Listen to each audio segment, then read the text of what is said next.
ನಮಸ್ಕಾರ ವೀಕ್ಷಕರೇ, ನಾನಿವತ್ತು ಒಂದು ಸುಲಭವಾದ ರೀತಿಯಲ್ಲಿ ನಿಮಗೆ ವಶೀಕರಣ, ನೀವು ಪ್ರೀತಿಸಿದ ಹುಡುಗ ಇರ್ಬೋದು ಅಥವಾ ಹುಡುಗಿ ಇರ್ಬೋದು ಅಥವಾ ಯಾವುದೇ ಸ್ತ್ರೀ ಇರ್ಬೋದು, ಅವರನ್ನು ನೀವು ತುಂಬಾ ಪ್ರೀತಿಸ್ತೀರಿ ಆದ್ರೆ ಅವರಿಗೆ ಅರಿವಿಲ್ಲ ಅಥವಾ ಅವರಿಗೆ ಗೊತ್ತಿದ್ರೂ ಅವರು ನಿಮ್ಮನ್ನು ನಿರಾಕರಿಸ್ತಿದ್ದಾರೆ, ಅಂತಹ ಏನೇ ಸಮಸ್ಯೆ ಇದ್ರೂ ಕೂಡ ನೀವು ಈ ರೀತಿಯಾಗಿ ಈ ವಿದ್ಯೆಯನ್ನು ಉಪಯೋಗಿಸಿ ಅವರನ್ನು ವಶೀಕರಣ ಮಾಡ್ಕೋಬಹುದು ವೀಕ್ಷಕರೇ. ಅದಕ್ಕೂ ಮೊದಲು ನೀವಿನ್ನೂ ನಮ್ಮ ಚಾನಲನ್ನು ಸಬ್ಸ್ಕ್ರೈಬ್ ಮಾಡಿಲ್ಲ ಅಂದರೆ ಈ ಕೂಡಲೇ ಸಬ್ಸ್ಕ್ರೈಬ್ ಮಾಡ್ಕೊಳ್ಳಿ. ಪಕ್ಕದಲ್ಲಿರುವ ಬೆಲ್ ಐಕಾನ್ ಕೂಡ ಪ್ರೆಸ್ ಮಾಡಿಕೊಳ್ಳಿ. ನಿಮ್ಮ ಜೀವನದಲ್ಲಿ ಏನೇ ಕಠಿಣ ಸಮಸ್ಯೆ ಇದ್ರೂ ಕೂಡ ಸ್ಕ್ರೀನ್ ಮೇಲೆ ಕಾಣಿಸುತ್ತಿರುವ ಗುರುಗಳ ನಂಬರ್ಗೆ ಕರೆ ಮಾಡಿ. ಶೀಘ್ರದಲ್ಲೇ ಶತಸಿದ್ಧ ಶಾಶ್ವತ ಪರಿಹಾರ ಮಾಡಿಕೊಡ್ತಾರೆ. ಬನ್ನಿ ವೀಕ್ಷಕರೇ, ಹಾಗಾದ್ರೆ ಈ ಒಂದು ಸುಲಭ ವಿಧಾನದಲ್ಲಿ ಹೇಗೆ ವಶೀಕರಣ ಮಾಡುದು ಅಂತ ನೋಡ್ಕೊಂಬರೋಣ. ಇದಕ್ಕೆ ಒಂದು ಲಿಂಬು ಬೇಕಾಗುತ್ತೆ, 2 ಬೆಳ್ಳುಳ್ಳಿಯ ಎಸಳುಗಳು ಬೇಕಾಗ್ತದೆ, 1 ಮೊಳೆ ಬೇಕಾಗ್ತದೆ. ಈಗ ನೀವೇನು ಮಾಡಬೇಕು ಅಂದರೆ ವೀಕ್ಷಕರೇ, ಇಲ್ಲಿ ಮಧ್ಯಭಾಗ ತೆಗಿಲಿಕ್ಕೆ ಏನಾದರೂ ಯೂಸ್ ಮಾಡ್ಕೊಳ್ಳಿ, ಏನಾದರೂ ಉಪಯೋಗಿಸ್ಕೊಳ್ಳಿ. ಈ ಮಧ್ಯಭಾಗವನ್ನು ಮಾತ್ರ ತೆಗಿಬೇಕು. ನೋಡ್ಬೋದು ನೀವು ಈ ರೀತಿಯೊಂದು ರಂಧ್ರವನ್ನು ಮಾಡ್ಕೋಬೇಕಾಗ್ತದೆ. ನೀವು ರಂಧ್ರ ಮಾಡೋಕ್ಕೆ ಏನು ಬೇಕಿದ್ರೂ ಉಪಯೋಗಿಸ್ಬೋದು.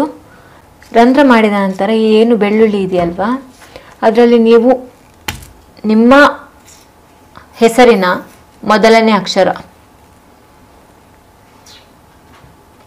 ರಮೇಶ ಅಂತ ಅಂದ್ಕೊಳ್ಳಿ, ರಾ ಅಂತ ಬರೀರಿ. ಆ ಹುಡುಗಿಯ ಹೆಸರಿನ ಮೊದಲ ಅಕ್ಷರ ಧನ್ಯ ಅಂತ ಅಂದ್ಕೊಳ್ಳಿ, ದ. ಆಯಿತಾ? ಈ ರೀತಿಯಾಗಿ ಮಾಡಿದ ನಂತರ ನೀವೇನು ಮಾಡ್ತೀರಾ ಅಂದರೆ, ಇದು 2 ಬೆಳ್ಳುಳ್ಳಿಯ ಎಸಳುಗಳನ್ನು ನೀವೇನು ಬರೆದಿರ್ತೀರ ನೋಡಿ, ಅದು 2 ಬೆಳ್ಳುಳ್ಳಿಯ ಎಸಳುಗಳನ್ನು ಇದರೊಳಗೆ ಹಾಕಬೇಕು.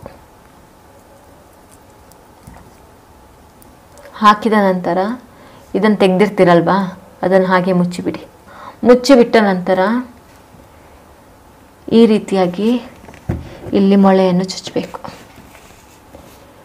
ಇದನ್ನು ನೀವು ಯಾರನ್ನು ಪ್ರೀತಿಸಿರ್ತೀರಾ ನೋಡಿ, ಅವರ ಮನೆ ಹತ್ರ ಹೋಗಿ ನೆಲದಲ್ಲಿ ಉಗ್ದು ಬರಬೇಕು. ಒಂದು ವೇಳೆ ನಿಮಗೆ ಆಗಲ್ಲ ಅಂತ ಆದರೆ ನಿಮ್ಮ ಮನೆ ಹತ್ರ ಹೊಂಡವನ್ನು ತೆಗೆದು ಅದರಲ್ಲಿ ಹುಗ್ದಾಕಿ ಓಂ ಭ್ರೀಂ ಮಮ ಪ್ರೇಮಾಯ ನಮಃ, ಓಂ ಭ್ರೀಂ ಮಮ ಪ್ರೇಮಾಯ ನಮಃ, ಓಂ ಭ್ರೀಂ ಮಮ ಪ್ರೇಮಾಯ ನಮಃ ಅಂತ 3 ಸಲ ಹೇಳಿಬಿಟ್ಟು, ಮಂತ್ರ ಹೇಳಿಬಿಟ್ಟು ಕೈ ಮುಗ್ದು ಹಿಂದೆ ತಿರುಗಿ ನೋಡಬಾರ್ದು. ನೀವು ಅಲ್ಲಿಂದ ಹೊರಟ ನಂತರ ವೀಕ್ಷಕರೇ ಹಿಂದೆ ತಿರುಗಲೇಬಾರ್ದು. ಡೈರೆಕ್ಟಾಗಿ ಮನೆಗೆ ಹೋಗಿ ಬಾಗಿಲನ್ನು ಹಾಕೋಬೇಕು. ನೀವು ಹೀಗೆ ಮಾಡೋದ್ರಿಂದ ವೀಕ್ಷಕರೇ, ನೀವು ಯಾರನ್ನು ಪ್ರೀತಿಸಿರ್ತೀರಿ, ಯಾರನ್ನು ವಶ ಮಾಡ್ಕೋಬೇಕು ಅಂತ ಇರ್ತೀರಲ್ವಾ, ಅವರು 100% ನಿಮ್ಮನ್ನು ಮೆಚ್ಚಿ ನಿಮ್ಮ ಹತ್ರ ಬರ್ತಾರೆ ವೀಕ್ಷಕರೇ. ಧನ್ಯವಾದಗಳು.